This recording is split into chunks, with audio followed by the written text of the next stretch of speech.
Hi all, Assalamu alaikum. Welcome back to Risha's kitchen. இன்னைக்கு நம்ம ஓணம் ஸ்பெஷலா கேரளாவோட ட்ரெடிஷ்னல் ஸ்வீட் ரெசிபி எப்படி பண்ணுறதுன்னு தான் பார்க்க போகிறோம். இது வந்து உன்னியாப்பம் அப்படின்னு சொல்லுவாங்க. இந்த வீடியோக்குள்ளே போகிறதுக்கு முன்னாடி நீங்கள் இது வரைக்கும் என்னுடைய சேனல் சப்ஸ்கிரைப் பண்ணல அப்படின்னா சப்ஸ்கிரைப் பண்ணிடுங்க. இந்த ஸ்வீட் பண்ணுறதுக்கு நான் மொதல் நாளே 1.5 கப் பச்சரிசியை நல்லா வாஷ் பண்ணி ஊற வச்சுருந்தேன். அது வந்து நல்லா ஊறணும். அட்லீஸ்ட் உங்களால் ஓவர் நைட் ஊற வைக்க முடியல அப்படின்னா நீங்கள் 6 ஹவர்ஸ்க்காவது கண்டிப்பாக ஊற வைக்கணும். இதை நான் இப்போ இனியொரு தடவை கழுவி இதை நான் ட்ரைன் பண்ணி எடுத்துக்க போகிறேன். வடிகட்டி எடுத்ததுக்கப்புறம் பார்த்தீங்க அப்படின்னா இது வந்து ஈரப்பதம் இல்லாமல் கொஞ்சம் நேரம் நம்ம நல்லா வெயிலில் காய வைக்கணும். இது காய வச்சு எடுத்ததுக்கப்புறம் நான் இதை வந்து மிக்சியில் போட்டு நல்லா பவுடர் பண்ண போகிறேன். இப்போ நான் இது லைட்டாக பவுடர் பண்ணியிருக்கேன். நீங்கள் பார்த்தீங்கன்னா தெரியும் அது வந்து இனியும் கிரானுவல்ஸாக தான் இருக்குது.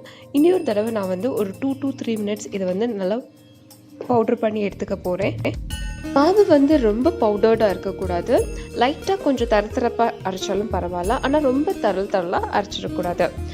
இந்த டைம் நம்ம பாகு காய்ச்சிடலாம். நான் இங்கே 500 கிராம் அதாவது 1/2 கிலோ கருப்பட்டி எடுத்திருக்கேன். அதில் 1 டம்ளர் வாட்டர் ஆட் பண்ணி அதை வந்து மீடியம் ஃப்ளேமில் வச்சு பாயில் பண்ணி எடுத்துக்கிறேன். இதில் நல்லா பாகு பருவத்துக்கு வந்தால் போதும். நமக்கு பவுடர் பண்ணி வச்சுருந்த அரிசி மாவை மிக்சிங் பவுலில் ஆட் பண்ணிக்கிறேன். அதில் பழம் 3 பாளையங்கொடன் பழத்தை இந்த மாதிரி மசிச்சு நான் இதில் ஆட் பண்ணிக்கிறேன். ஏன்னா பாளையங்கொடன் பழத்துக்கு நல்ல ஒரு டேஸ்ட் அண்ட் ஃப்ளேவர்ஸ் இருக்கும். இப்போ நம்ம காய்ச்சி வச்ச பாகு நல்லா ஆறணும். அது நல்லா சில்லானதுக்கு அப்புறமா அதை நம்ம இதில் ஆட் பண்ணிக்கலாம். நான் இங்கே கிட்டத்தட்ட 1 கப் பாகு சேர்த்துக்கிட்டேன். பாகு வந்து நான் இங்கே காக்கப் கொஞ்சம் கொஞ்சமாக நீங்கள் ஆட் பண்ணுறது தான் ரொம்ப நல்லது. இந்த மாதிரி நல்லா மிக்ஸ் பண்ணதுக்கப்புறமா நம்மளோட மாவு வந்து இந்த மாதிரி ஃப்ளூயிங் கன்சிஸ்டன்சியில் கிடைக்கும். இந்த டைம் நம்ம இதில் 1/4 டீஸ்பூன் பேக்கிங் சோடா சேர்த்துக்கிறோம். பேக்கிங் சோடா ஆட் பண்ணதுக்கப்புறம் இதை நல்லா மிக்ஸ் பண்ணி கொடுத்துக்கோங்க. அதுக்கப்புறம் இதில் 1/4 டீஸ்பூன் உப்பு ஆட் பண்ணிக்கலாம். எப்பயுமே நம்ம செய்கிற ஸ்வீட்டுக்கு லைட்டாக உப்பு சேர்த்தோம் அப்படின்னா அது ஸ்வீட்டை வந்து என்ஹான்ஸ் பண்ணி நமக்கு கொடுக்கும்.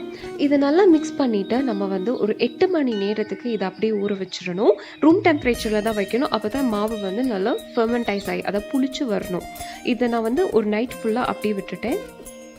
நெக்ஸ்ட் டே நான் என்ன பண்ணேன் அப்படின்னா 1/4 கப் அளவுக்கு தேங்காய் சில்லு எடுத்துக்கிட்டேன். அதனால் பொடிசாக அரிஞ்சு ரொம்ப பொடிசாக அரிஞ்சு நான் வந்து கோகனட் ஆயில் அதை ஃப்ரை பண்ணி எடுத்துக்க போகிறேன். கோகனட் ஆயில் வந்து 6 டேபிள் ஸ்பூனும் 3 டேபிள் ஸ்பூன் தேங்காவும் ஆட் பண்ணி தான் நல்லா ஃப்ரை பண்ணிக்கிட்டே டார்க் ப்ரௌன் கலருக்கு. இப்போ நம்மளோட மாவு வந்து நல்லா ஃபெர்மெண்டைஸ் ஆகிருக்கு. இது திக்காக இருக்குது. இது வந்து லைட்டாக லூசன் பண்ணணும். அதுக்காக நான் 1/4 கப் பாயிலிங் வாட்டர் நான் இதில் ஆட் பண்ணிக்கிறேன். தண்ணி வந்து நல்லா கொதிக்கணும். அப்போ தான் நம்மளோட மாவு வந்து கொஞ்சம் ஃப்ளோயிங் கன்சிஸ்டன்சிக்கு வரும். இந்த மாதிரி வந்ததுக்கப்புறமா நான் ஃப்ரை பண்ணி வச்சுருந்த கோகனட் ஆயிலோட நம்மளோட தேங்காவையும் ஆட் பண்ணிக்கிறேன். இது நல்லா மிக்ஸ் பண்ணுறதுக்கு முன்னாடி நான் இதில் 1 டீஸ்பூன் கருஞ்சீரகம் சேர்த்துக்கிறேன்.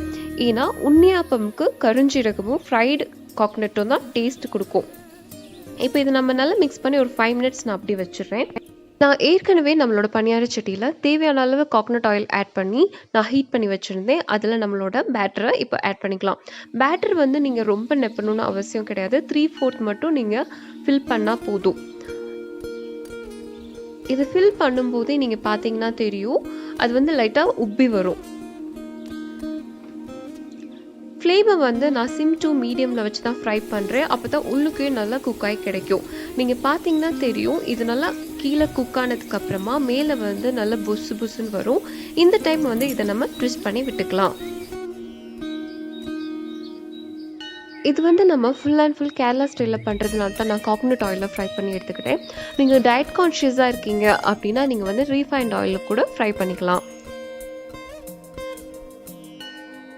இது ட்விஸ்ட் பண்ணிவிட்டு ஒரு 2 minutes ஆனால் போதும். இது வந்து நல்லா ஃப்ரை ஆயிரும். இது ஃப்ரை ஆயிடுச்சு அப்படிங்கிறது கிடையாதுமா, அந்த மேலே இருக்கிற பபிள்ஸ் வந்து வருது பார்த்தீங்களா, அது வந்து ரொம்ப குறைய ஆரம்பிக்கும். அந்த டைம் நம்ம இதை ஆயிலேருந்து எடுத்துடலாம். நான் நெக்ஸ்ட் பேட்சையும் இதே மாதிரி ஆயிலில் ஃப்ரை பண்ணி எடுத்துக்கிட்டேன். ஆயில் வந்து ரொம்ப நீங்கள் ஆட் பண்ணணும்னு அவசியம் கிடையாது.